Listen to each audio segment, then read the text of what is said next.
안녕하세요. 종린환입니다. 2020년 5월 20일 장끝 리뷰 기분 좋은 소식과 함께 시작해 보도록 하겠습니다. 드디어 올 것이 왔습니다. 지난 5월 13일 정의선 부회장과 이재용 부회장이 삼성 SDI 천안사업장에서 미팅을 한 이후로 급속도로 수소 자동차와 관련된 기사가 쏟아져 나오고 있는데요.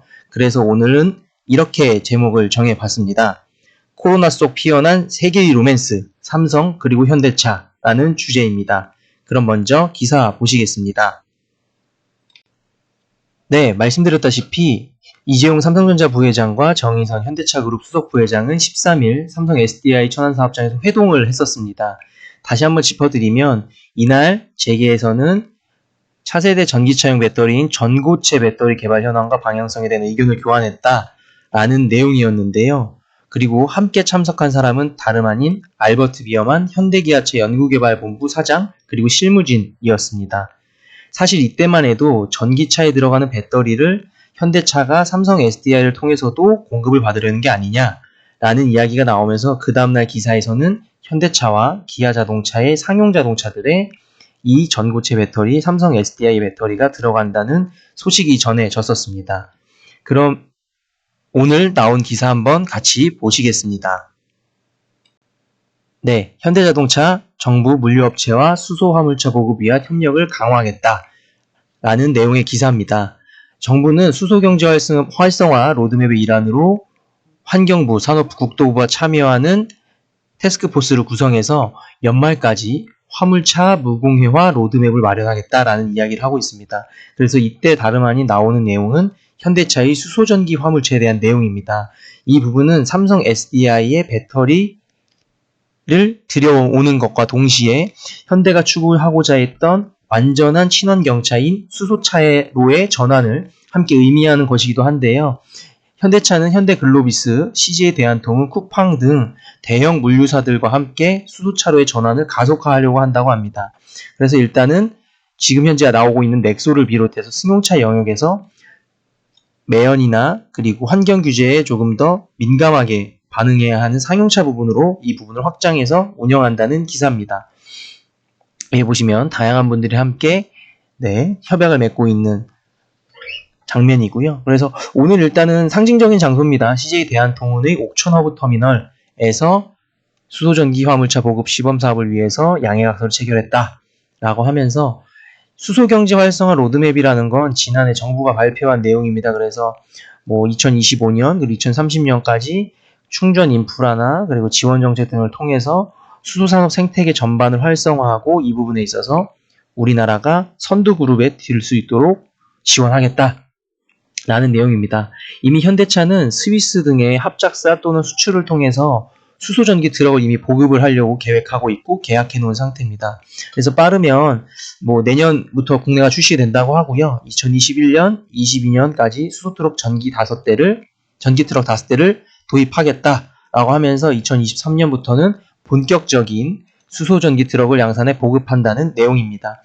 그래서 밑에 보시면 이 사진이 바로 현대차 엑시엔트 기반의 수소전기 트럭입니다. 그래서 아마도 환경부 같은 경우는 수소전기 화물차 구매를 위해서 보조금 정책을 마련할 거고 본격적으로 시작되는 2023년 전후로 해서 수소전기 화물차의 지원금, 보조금은 최대일 것으로 일단 예상이 되고 있습니다. 그리고 더불어서 CJ 대한통운이나 쿠팡 같은 물류업체들도 이러한 정부 정책 그리고 보조금 혜택을 누릴 것으로 예상되고 있습니다. 그래서 지금 말씀드릴 수 있는 수혜주라고 할 수 있는 것들은요, 사실은 수소차에 관련된 모든 주식들입니다. 그래서 일단은 기존의 수소차와는 조금 별개로 느껴졌던 전기 배터리에 대한 회사들, 그리고 업체들, 그 중에서도 삼성 SDI를 중심으로 하는 전기 배터리 협력사들, 이 첫 번째 일단 수혜주를 같이 볼 수 있을 것 같고요. 그리고 나머지 수소차에 관련된 수소 탱크라든지 그리고 수소차에 들어가는 설계 이런 것들을 반영할 수 있는 회사들, 현대차를 비롯해서 뉴인텍이라든지 이런 회사들이 수혜주가 될 것으로 일단은 기대가 될 것으로 보입니다. 네, 그러면 두 번째 뉴스로 넘어가도록 하겠습니다. 네, 전 세계적으로 리쇼어링 밖으로 나갔던 국내 기업이 다시 국내로 리턴하는 현상으로 얘기할 수 있는데요. 미국이 트럼프 대통령 같은 경우는 이 리쇼어링 정책을 적극적으로 추진해서 미국 국내의 실업률을 해결하고 성장을 도모했다라는 평가를 받고 있는 그런 정책입니다. 우리나라도 문재인 대통령이 그런 정책을 시행하겠다라면서 다양한 이제 로드맵과 구상안을 내놓고 있는 상황인데요. 이 상황에서 충격적인 소식이 있습니다. LG전자 같은 경우는 구미에 있던 TV 생산 라인을 인도네시아로 옮기는 것을 전격 결정하고 이를 발표했습니다. 이유는 생산지 효율화로 경쟁력을 향상하겠다는 내용입니다. 그래서 아시아 내에서의 생산 거점을 조정해서 육성할 수 있는 계획을 세우겠다. 그러나 다만 그 사업장이 국내 구미는 아니다 라고 판단한 것으로 보입니다. 그래서 고용 문제가 대두될 것으로 보이는데요. 일단 LG 측에서는 국내 인력을 교육을 통해서 재배치하고 고용을 유지하겠다라는 내용입니다. 그래서 자세한 라인 보시면 기존의 구미 라인은 프리미엄 중심의 마더 팩토리로 활용하고 있었고, 그리고 인도네시아를 아시아권 주력 생산 기지로 육성한다는 계획이다 라고 하면서 사실 전부로 옮기는 게 아니라 생산 라인의 일부로 옮기는 거다 라고 꼭 집어서 이야기하고 있습니다. 보시면 상업용 디스플레이를 포함한 일부 TV 생산 라인 2개를 연내에 인도네시아로 이전한다는 겁니다. 그래서 인도네시아나 동남아시아 시장은 아시는 것처럼 인구가 많고 급속도로 경제 성장이나 그 다음에 소득 수준이 올라가고 있는 상황입니다. 그렇기 때문에 우리가 이미 겪었던 경험을 바탕으로 그들에게 선제적으로 대응할 수 있는 아시아 생산 거점을 확보하겠다라는 내용입니다. 그러면서도 같이 덧붙인 내용은 TV 생산 물량은 이전하지만 롤러블이나 월페이퍼 같은 지금 현재 우리가 누릴 수 있는 초프리미엄 제품들 같은 경우는 국내에서 꾸준히 생산하겠다라는 것이 LG전자의 방침이라고 합니다. 그래서 LG는 일단 노조와 이 계획을 연계를 하면서 이 인력 자체를 전원 재배치하겠다, 고용을 유지하겠다라는 구상을 밝힌 것으로 일단은 전해지고 있습니다. 네, LG 얘기가 나왔으니까 말씀드리는 건, 저는 LG전자 핸드폰 아마 다들 안 쓰실 겁니다. 저는 LG전자 핸드폰 좋아하는데요. TV는 LG, 세탁기도 LG, 가전은 LG라는 말이 사실은 아마 저를 포함한 저희 윗세대 그리고 저희 세대는 있을 것 같습니다. 그래서 사실 제 주변에서도 신혼부부들이 가전을 고를 때 많이 사고 싶어하는 것들이 LG전자의 가전들인데, 이제 막상 신혼이다 보니 이제 비용이나 이런 거를 생각하다 보니 이제 삼성 쪽의 가전도 많이 활용하고 있는 것 같습니다. LG전자가 좀 개인적으로 좀 잘 됐으면 하는 바람이 있고요.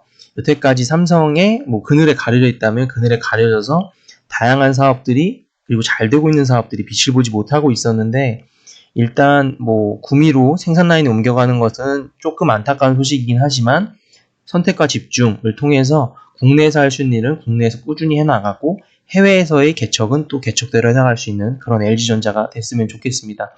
이어서 LG와 관련된 또 하나의 소식을 전해드리려고 합니다.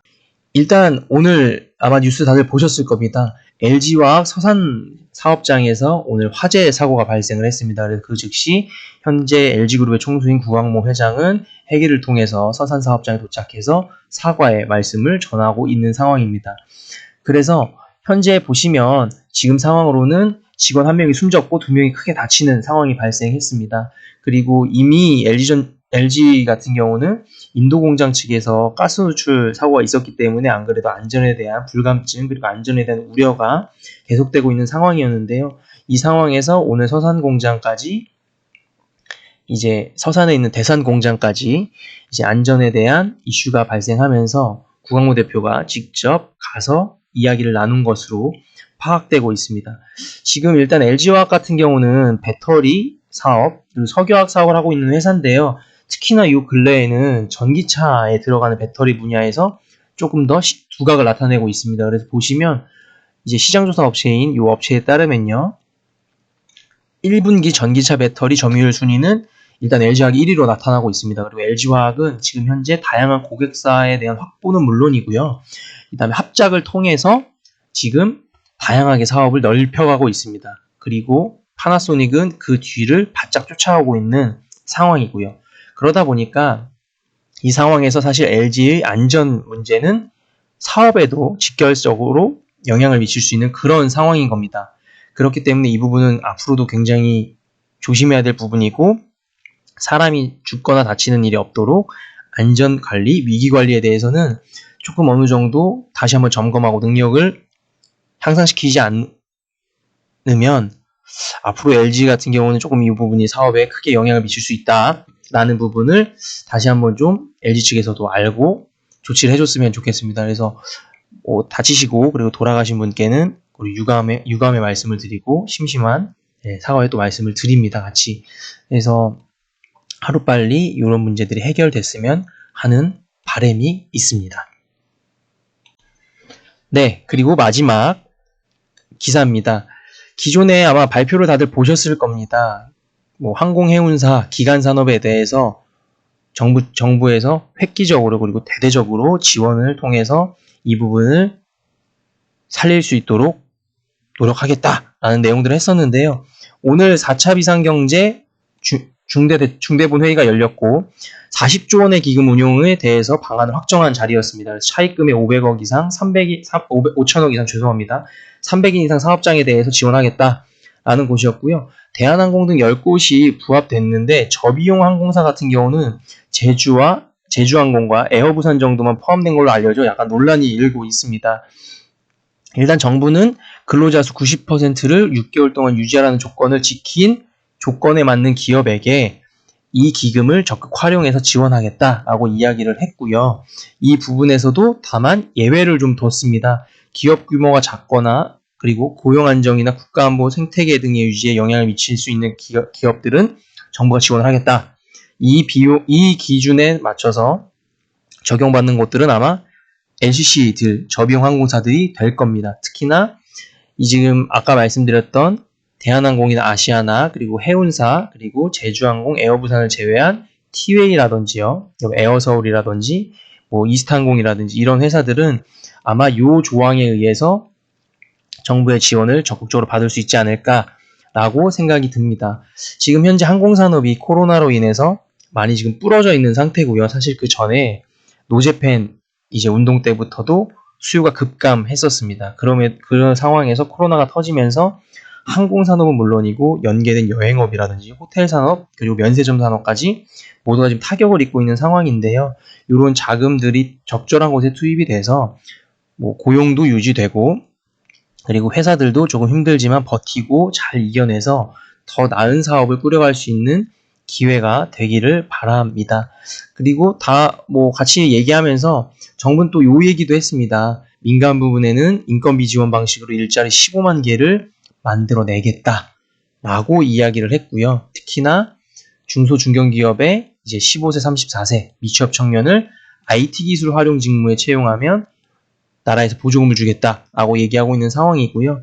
민간뿐만 아니라 공공이나 청년 일자리 55만 개도 만들어내겠다라고 이야기를 했습니다. 전반적으로 코로나 상황에서 경제 위기라고 얘기를 하다 보니까 다양한 지금 정부의 지원책들이 나오고 있는데요. 취업난이라고 부를 만큼 굉장히 힘든 시기를 버티고 있는 청년들이 계실 텐데 이러한 제도나 그리고 지원 등을 통해서 그들이 사회에서 사회인으로서 스스로 설 수 있도록 적극적으로 지원이 되었으면 하는 바람입니다. 네, 여기까지 2020년 5월 20일 종려나는 장근 리뷰였습니다. 다시 한 말씀 또 덧붙이자면 예전에 제가 다른 방송을 통해 들으면서 고태봉 이사님이라고 하시는 애널리스트 분께서 하신 말씀이 기억이 납니다. 그래서 그분께서는 삼성, 현대차, 그리고 SKT가 뭉치면 거의 무적의 군단이다. 전기차 산업, 자율주행 산업, 우리 대한민국이 1등을 먹을 수 있다. 라고 이야기하신 적이 있는데요.